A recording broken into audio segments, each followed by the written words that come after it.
یارو جو مرد آنے کو تھا وہ آ چکا، یہ راز تم کو شمس و قمر بھی بتلا چکا۔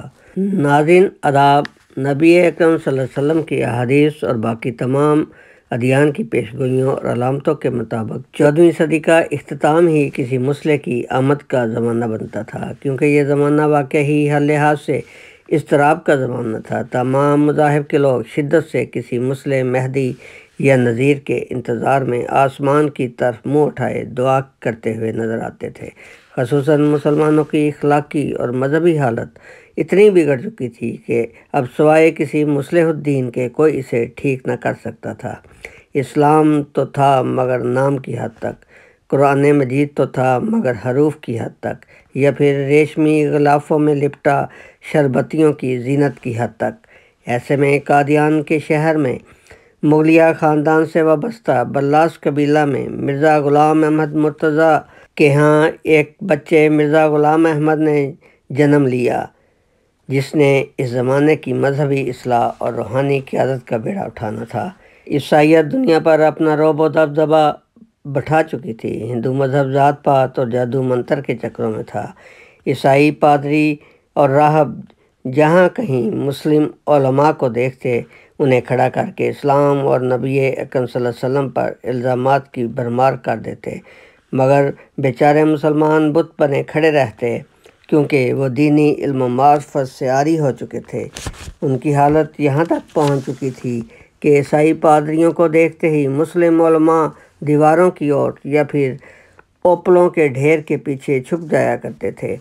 بعض علماء تو اس ہزیمت و شکست کو دیکھتے ہوئے اپنی داڑھیاں بھی منڈوا چکے تھے، محض اس خوف سے کہ کہیں سر راہ کوئی پادری انہیں نہ دھر لے۔ اسلام کے یہ حالات تو یقیناً کسی مسلح کے متقاضی تھے۔ ناظرین، واقعی مرزا صاحب کا بچپن اور جوانی عبادت الہی میں مگن گزری۔ دنیاوی لہو و لعب سے انہیں کوئی سروکار نہ تھا، سوائے مسجد میں عبادت کرنے اور 2 وقت کی روٹی جیسی بھی میسر آ جائے کھانے کے سوا انہیں کوئی کام نہ تھا۔ جبکہ آپ کے باقی بھائی دنیاوی تعلیم حاصل کر کے اپنا مستقبل سنوار چکے تھے، مگر آپ نے ایک استاد فضل الہی صاحب سے قرآن مجید اور فارسی کی چند کتابیں پڑھی، جبکہ دوسرے استاد فضل احمد صاحب سے صرف و نحو اور منطق و حکمت کے چند اصول سیکھنے پر ہی اکتفا کیا اور بعد میں از خود مطالعہ سے ان پر دسترس حاصل کر لی۔ چنانچہ والد صاحب کے اصرار اور مجبور کرنے پر سیالکوٹ کی عدالت میں ڈپٹی کمشنر کے دفتر میں ملازمت اختیار کی، مگر دل نہ لگا اور اس ملازمت کو بھی ترک کر دیا۔ ملازمت کے دوران اسلام کے مخالفین سے بحث و مباحثہ اور دفاع اسلام میں ہی مصروف رہتے تھے۔ والد گرامی کی وفات کی خبر خدا تعالیٰ نے آپ کو بذریعہ الہام الطارق و متارک کے ذریعہ دے دی، جس پر آپ مستقبل میں اپنے نان و نفقہ اور گزر اوقات کے بارے میں فکر مند رہنے لگے، کیونکہ ابھی تک آپ نے کوئی خاص ملازمت اختیار نہ کی تھی، بلکہ والد کے رحم و کرم پر ہی تکیہ کیے عبادت الہی اور دفاع اسلام میں مصروف تھے۔ چنانچہ آپ کی اس فکر کو دیکھتے ہی خدا تعالیٰ نے آپ کو اپنے دوسرے الہام علیہ اللہ بکافٍ عبدہ، یعنی کیا اللہ تعالیٰ اپنے بندہ کے لیے کافی نہیں ہے، سے نواز دیا۔ ناظرین، مرزا غلام احمد صاحب کی دینی خدمات اور اسلام کے دفاع میں جافشانی کو دیکھتے ہوئے مسلم علماء جو بڑے زیرک اور سمجھدار تھے، انہوں نے آپ کو ہی خدا تعالیٰ کی طرف سے دین اسلام کی تکریم و عزت کی بحالی کے لیے مامور تصور کرنے لگے۔